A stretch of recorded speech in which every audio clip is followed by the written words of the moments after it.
एकपटक तपाईको हातमा भएको झण्डा जति छ नि माथि उठाउनुस् त खै।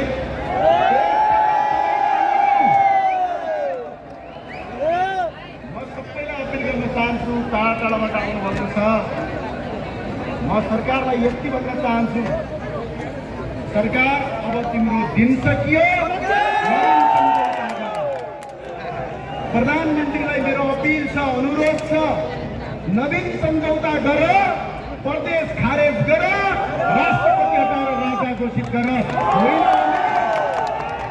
होइन भने हेलिकप्टर खोज्दै गर भाग्नलाई त। तपाईको प्रदर्शन पनि देखियो, तपाईहरूको प्रदर्शन पनि देखियो। हेर्ने गर्नेलाई भन्दा देख्नेलाई लाज। प्रधानमन्त्री खड्ग प्रसाद ओलीको सडकमा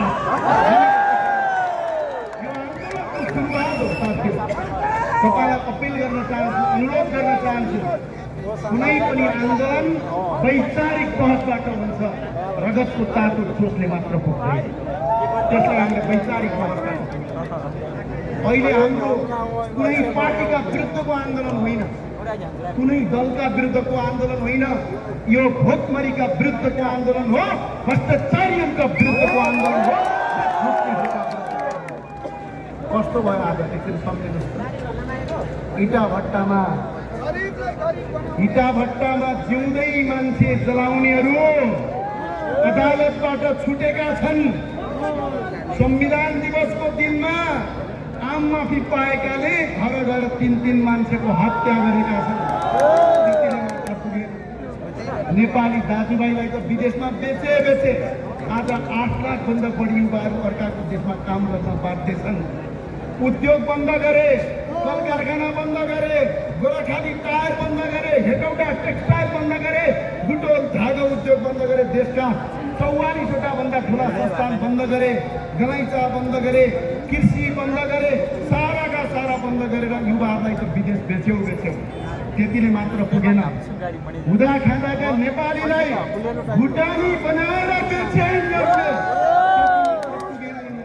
अहिले त विषमा नेपाली जिउँदै इट्टा भट्टामा पोल्नेलाई उन्मुक्ति दिएको छ। अदालत जस्तो रहेन, सांसद जस्तो रहेन, देशमा भ्रष्टाचार व्यक्त भयो। त्यो भएर अब आन्दोलन र क्रान्तिको विघन सुरु भयो। आदरणीय साथीहरू, हामीले सडक र सदनबाट आवाज मागिरहेका छौँ, यतिले पुगेको छैन। देशका प्रत्येक गल्ली गल्लीबाट उठ्नुहोस्। आज गाउँ गाउँमा छोटे राजाको हालिमुहाली छ। यो देशमा पार्टीको कार्यकर्ता आज देशको राष्ट्रपतिको कुर्सीमा बसेका छन्। हामीलाई राष्ट्रपति होइन, राजा चाहियो।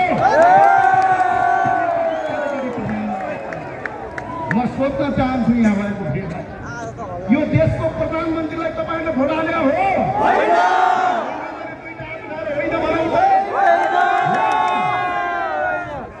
अहिलेको देशको प्रधानमन्त्री जम्मा सांसद मात्रै हो। आफै प्रधानमन्त्री चुनाव हारेको मान्छे समानुपातिबाट फेरि मन्त्री खाइहाल्ने, देश बेचिराख्ने, नेपालीलाई भुटानी बनाउने, हुँदा खाँदाका भिजिट भिसामासम्म मान्छे बेच्ने तस्करहरूका विरुद्धको आन्दोलन हो।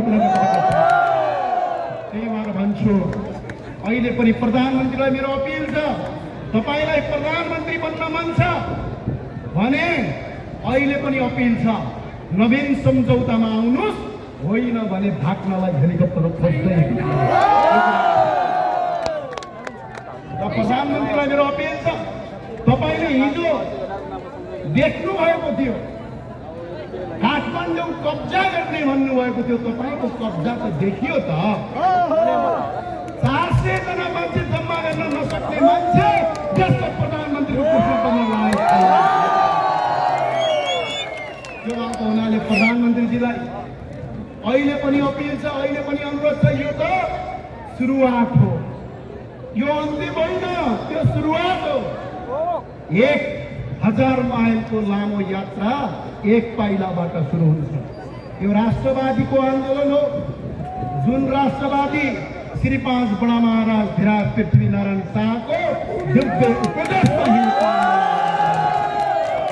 जसले अंग्रेजलाई हराए, जसले तिब्बतलाई हराए, जसले मुगललाई हराए।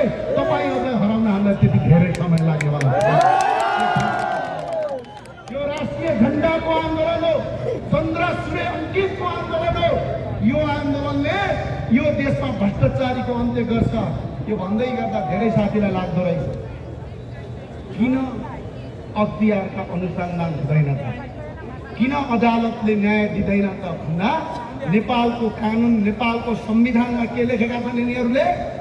अदालतको प्रधान न्यायाधीश नियुक्ति गर्न संवैधानिक परिषदले नियुक्ति गर्ने, अख्तियारको आयुक्त संवैधानिक परिषदले नियुक्ति गर्ने, न्यायाधीश न्याय परिषदले नियुक्ति गर्ने, भएभरका कल कारखाना उद्योग जो कर्मचारी जाँदा हाकिम सबै संवैधानिक परिषदले नियुक्ति गर्ने। संवैधानिक परिषदमा प्रधानमन्त्री अध्यक्ष हुने, सभामुख सदस्य हुने, राष्ट्रिय सभाको अध्यक्ष सदस्य हुने, उपसभामुख सदस्य हुने, प्रमुख प्रतिपक्ष दलको नेता सदस्य हुने, अनि आफ्नो पार्टीको कार्यकर्तालाई लगेर अख्तियारमा राख्ने, पार्टीको कार्यकर्तालाई न्यायाधीश बनाउने, पार्टीको कार्यकर्तालाई लगेर प्रहरी बनाउने, पार्टीको कार्यकर्तालाई लगेर निर्वाचन आयोगमा राख्ने, पार्टीको कार्यकर्तालाई लेखा तपाईको महालेखा निरीक्षक कार्यमा राख्ने, भ्रष्टाचार गर्ने, देश लुट्ने, अनि देश लुट्यौ भनेर हामीले भन्दा अदालत जाऊ भनेर हामीलाई औँला देखाउने, भ्रष्टाचार गर्यो भन्दा अख्तियार गर्यो भन्ने। म भन्न चाहन्छु नेपालको संवैधानिक परिषद खारेज गरो, भ्रष्टाचारलाई कसरी हाल्छन् त्यसपछि थाहा। त्यो भएको हुनाले अब यो देशमा परिवर्तन गर्ने हो भने 4वटा मुद्दामा जानुपर्छ।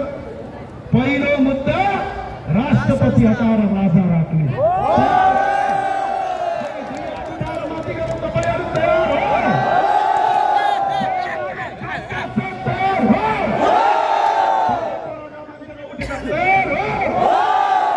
तपाईँ साथीहरू, एउटा मुद्दा।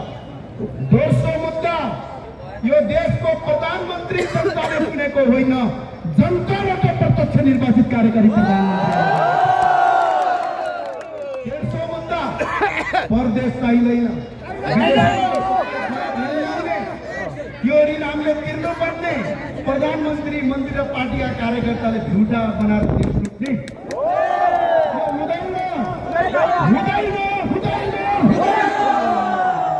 यो चाहिँदैन।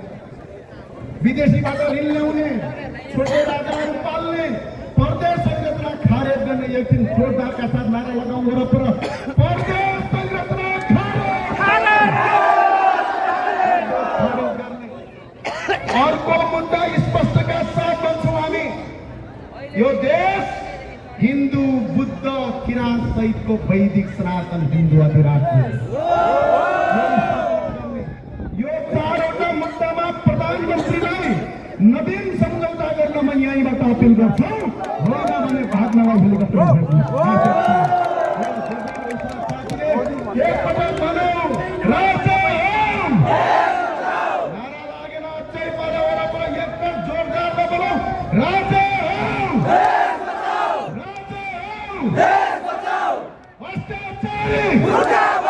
हाम्रो लडाईँ कुनै दलका विरुद्ध होइन, कुनै पार्टीका विरुद्ध होइन, यो देश लुट्ने, नेपाल आमालाई बलात्कार गर्ने भ्रष्टाचारी र देशद्रोहीका विरुद्ध आन्दोलनको सुरुवात भयो, बिगुल फुक्यो। एकपटक सबैले भनौँ, बिगुल फुक्यो। साथीहरू, यो जोसका साथ बसौँ। यो एक दिन हुने छैन, आज मात्रै हुने छैन। जबसम्म सरकारले यी 4वटा मुद्दा लागू गर्दैन तबसम्म हो। तपाईहरु तयार हो? धेरै धेरै धन्यवाद।